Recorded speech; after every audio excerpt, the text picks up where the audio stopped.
Bonjour, bonjour. Donc aujourd'hui, je vous propose la suite de la vidéo que j'avais faite la semaine dernière où je vous expliquais tous les bénéfices de la méditation en lien avec la prise de parole. Donc je ne vais pas en reparler ici. Si vous voulez, la petite vidéo doit s'afficher quelque part par là. N'hésitez pas à aller la voir. Je vais vous donner aujourd'hui des pistes et des idées pour que si vous n'avez jamais essayé de méditer et si ça vous intéresse, que vous puissiez éventuellement vous lancer ou en tout cas savoir un petit peu plus à quoi vous en tenir. Et donc, parce que la méditation, c'est une pratique.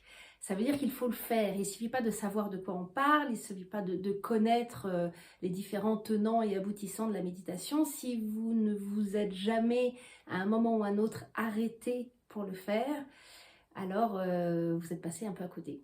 Donc, l'idée, c'est déjà, par exemple, de savoir justement qu'est-ce que je fais avec ce corps quand je médite. Traditionnellement, on imagine souvent qu'il faut être assise dans la position du lotus avec les mains comme ça pour méditer. C'est une possibilité si vous êtes hyper souple, que vous pratiquez le yoga depuis des dizaines d'années, mais j'imagine que si c'est le cas, vous ne regardez pas cette vidéo. Donc en gros, oubliez ça, il faut que vous trouviez une position confortable dans laquelle vous pouvez rester longtemps sans justement avoir à vous préoccuper de votre corps. Donc idéalement, avec la colonne verticale, longue, dégagée, les épaules relâchées, mais c'est pareil, c'est pas toujours donné à tout le monde. Donc idéalement, vous pouvez vous asseoir sur le sol avec, je vous conseillerais de prendre un coussin pour surélever vos hanches, pour vous permettre de laisser vos hanches s'ouvrir et les genoux s'ouvrir. Si c'est possible pour vous, tant mieux. Si vous continuez, bien que vous soyez assis sur un coussin, alors moi je préconise un coussin épais. Il y a évidemment des coussins de méditation que vous pouvez acheter, mais pour commencer, un coussin au moins de la largeur du coussin de votre canapé. Vous voyez, un truc vraiment suffisamment haut pour que vous soyez, et un petit peu dur quand même, pour que vous soyez bien installé, que ça vous aide à bien maintenir votre colonne verticale et à ouvrir vos genoux. Et si les genoux n'arrivent pas à s'ouvrir, en fait, au bout d'un certain temps, ça va être lourd à porter, ça va vous faire mal dans les hanches. Donc, n'hésitez pas à coller sous vos jambes d'autres coussins pour que vous soyez bien maintenu et bien stable. Et moi, je mets aussi une couverture sur le sol parce que ça me fait mal au côté de mes pieds. Donc, plutôt qu'au bout de 10 minutes de commencer à me dire, ah, il y a mal au pied, je mets directement une couverture, comme ça je suis plus confortable. Si pour vous, le fait de vous asseoir par terre, c'est pas une option, vous pouvez parfaitement vous asseoir sur une chaise. Idéalement, vous vous dégagez un petit peu du dossier pour que ce soit votre énergie, votre soutien qui maintienne votre colonne verticale. Mais si ça aussi, c'est difficile et douloureux pour vous, bah au contraire, vous reculez bien dans la chaise pour bien plaquer votre dos droit contre le dos droit de la chaise et être bien maintenu à la verticale. Et l'idée, c'est de choisir votre position, c'est-à-dire pas simplement de vous être posé là par hasard et tout tombe un petit peu comme ça veut, mais de décider de trouver quelque chose de symétrique, de bien poser vos jambes de façon symétrique, vos mains de façon symétrique. Et une fois que vous avez trouvé cette posture assise qui vous convient, qui est confortable, vous choisissez de ne plus bouger et de rester là, immobile. Alors, si ça vous semble pas une bonne idée, vous pouvez aussi bien sûr méditer allongé. Le problème lorsque on médite allongé, c'est pas compliqué, c'est qu'on peut s'endormir. Or, c'est pas le but. Donc, moi, je ne vous conseillerais pas a priori de méditer allongé, mais rien ne vous empêche. Et si c'est ça qui vous convient et si c'est ça qui vous rassure, au contraire, allez-y. Et vous pouvez aussi évidemment méditer debout avec cette même idée de ne pas se retrouver un peu avec les hanches qui partent d'un côté, les épaules de l'autre, mais de trouver quelque chose de stable avec votre colonne longue. Et ça, par exemple, moi, je trouve ça particulièrement agréable si je veux méditer dehors, être debout, bien ancré dans mes pieds, avec la colonne et les épaules dégagées. Je trouve que c'est quelque chose qui convient très bien. Alors, on verra tout à l'heure qu'il y a aussi moyen de méditer en mouvement, mais on commence par ces postures lorsqu'on médite, on essaye de ramener le calme, de ramener le silence dans le corps et dans la tête, et par conséquent, être dans une posture stable, bien soutenue, ça va nous aider à être bien concentrés et à ramener de plus en plus de silence à l'intérieur de nous. Donc, l'autre question, c'est les yeux ouverts ou les yeux fermés. Alors évidemment, les deux, en général, même chose. Si vous fermez vos yeux, ça va vous aider à vous concentrer, à rester bien isolé à l'intérieur de vous-même. Mais si de garder vos yeux fermés, ça vous angoisse, évidemment, ouvrez-les, rien ne vous empêche de les ouvrir. Alors, je vous recommanderais de ne pas maintenir votre regard à hauteur de vos yeux, parce que c'est fatigant en fait, et ça demande une certaine activité musculaire un peu plus forte. Je vous conseillerais de baisser votre regard et de l'emmener plutôt vers le sol. De même, trouvez un support pour votre regard, ce qui peut être au contraire une très belle aide à la méditation.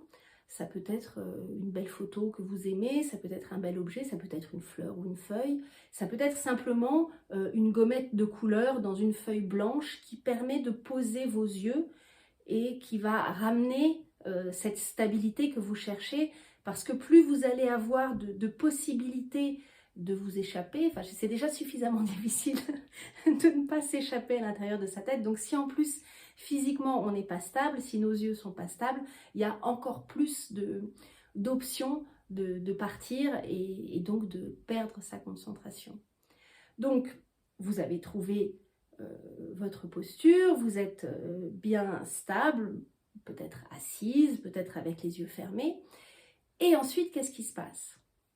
Donc l'idée, c'est de rester en pleine attention simplement à vous. Donc même chose, idéalement, coupez votre portable, peut-être prévenez les gens autour de vous qu'ils ne viennent pas vous déranger pendant les prochaines 10 minutes ou X minutes, fermez bien les portes, veillez à ce qu'il puisse y avoir du silence autour de vous. Après, tout ça n'est pas nécessaire avec un peu de pratique, vous pouvez méditer dans le métro, vous pouvez méditer n'importe où, mais au début, vous avez besoin de ne pas être déconcentré, donc mettez en place, pareil, moi je pense qu'il est utile d'avoir un timer au départ, où vous décidez, voilà, je vais m'y mettre pour X minutes, et vous mettez votre timer, comme ça vous n'avez pas cette petite voix qui vient vous dire, oh mais est-ce que j'ai pas dépassé, est-ce que c'est pas trop long, j'ai un truc à faire derrière, etc. Une fois que tout ça est en place, vous avez fermé vos yeux ou pas, et simplement, vous restez concentré sur vous, vos sensations, les sensations par exemple du sol sous vos fesses ou du sol sous vos pieds, les sensations des vêtements, les sensations de l'air. Vous restez ouvert aux pensées qui vont venir, parce que des pensées vont venir. N'allons pas imaginer on ne médite que lorsqu'il y a zéro pensée dans votre mental. Si vous êtes un moine bouddhiste, très probablement vous réussissez à n'avoir aucune pensée dans votre tête. À peu près toutes les autres personnes qui se lancent dans la méditation vont commencer par avoir 1 milliard de pensées qui passent dans leur tête. Et l'idée, c'est d'imaginer ces pensées comme une feuille sur un cours d'eau. La pensée arrive, elle passe dans votre tête et elle s'en va. Et vous ne vous y accrochez pas, vous ne commencez pas à rentrer en discussion avec cette pensée, vous ne commencez pas à rajouter une autre pensée à cette pensée. Vous acceptez, oui, voilà, j'ai eu cette pensée et maintenant je la lâche et je la laisse partir. Et je reste là et j'attends et très probablement il y aura une autre pensée. Et vous gardez cette ouverture, cette curiosité, cette acceptation du fait que, quelle que soit la pensée qui arrive, vous n'allez pas la juger, c'est pas une bonne pensée ou une mauvaise pensée, vous n'analysez pas ce qui se passe, ça pourra être fait éventuellement après, mais sur le moment, simplement, vous acceptez les pensées qui arrivent et vous les laissez filer. Et c'est pareil avec éventuellement des bruits qui pourraient arriver autour de vous. Il ne s'agit pas que tout à coup vous entendez vos enfants crier dehors et rentrez pas dans une discussion, ah, c'est malin, je leur avais dit de se taire et puis voilà, ils font du bruit, etc. De même si vous pensez, ah tiens, j'ai oublié de faire les courses, n'enchaînez pas sur, ah mais c'est pas grave, j'irai tout à l'heure, mais oui, mais ça va être fermé, ah mais j'aurais dû y aller avant. Acceptez et laissez filer la pensée, relâchez aussi peut-être les émotions qui vont se présenter, les sensations qui vont se présenter.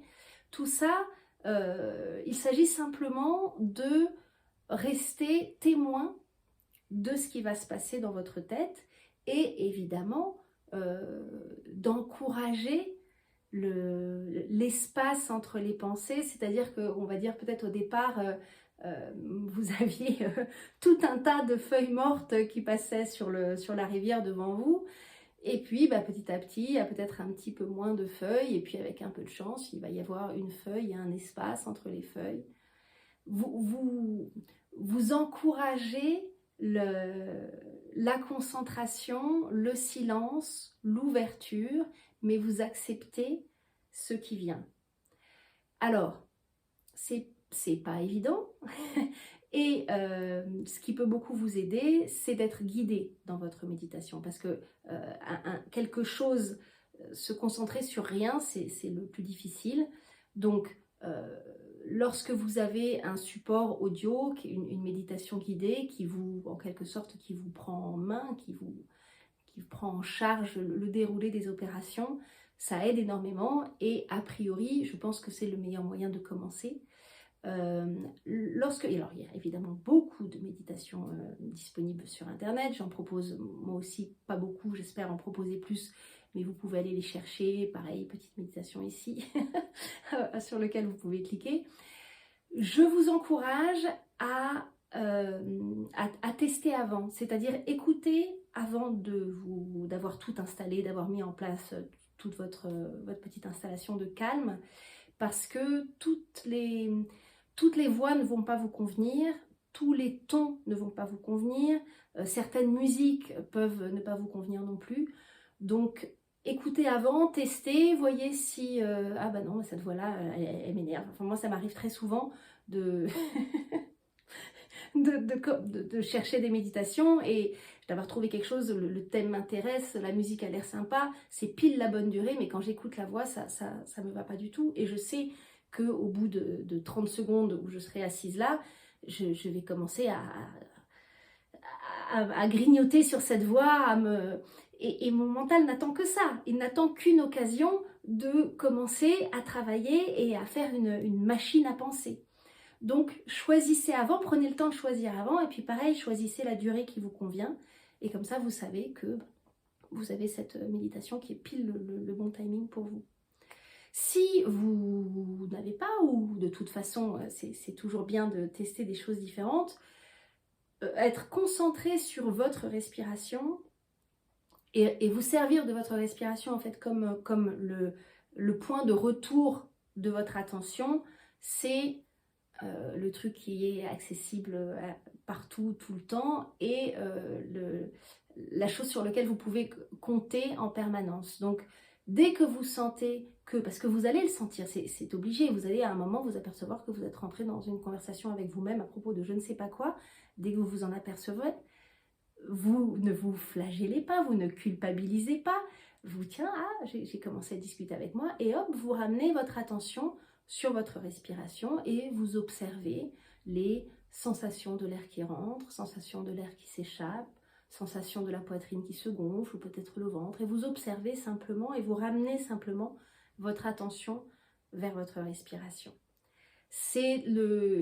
Votre respiration, c'est toujours votre meilleur allié, mais en l'occurrence, là, c'est un point d'ancrage pour votre méditation qui va être extrêmement utile.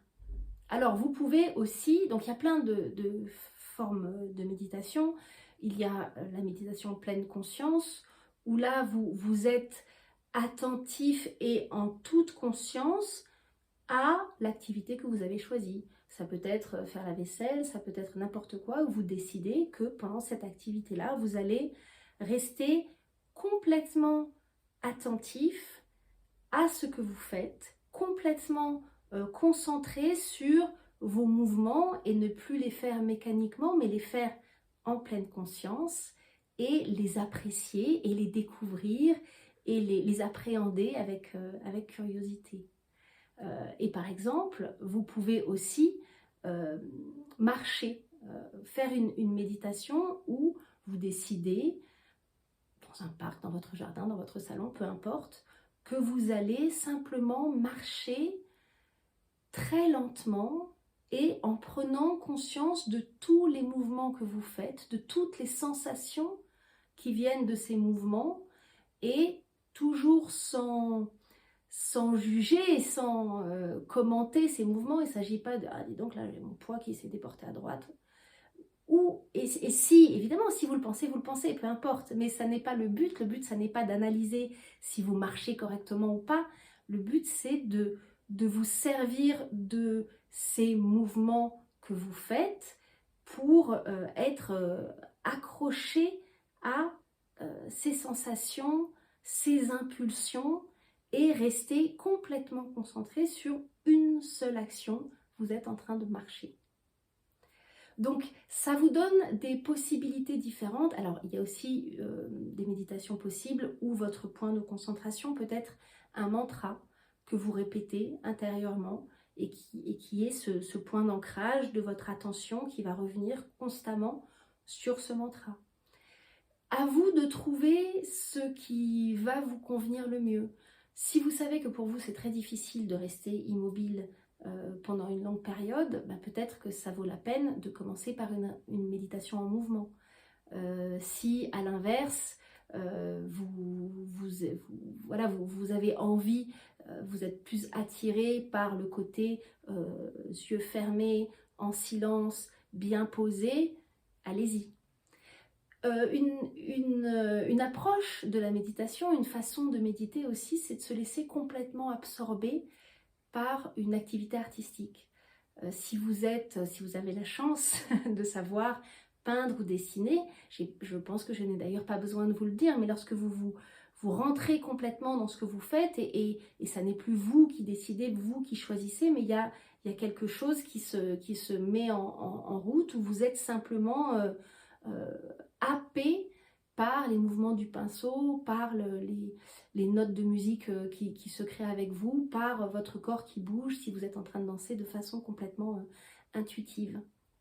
Donc, plusieurs façons de faire, plusieurs approches, mais cette idée toujours d'être ouvert, attentif, concentré, d'avoir une certaine curiosité, pas de jugement, pas de commentaires et de voir ce qui se passe.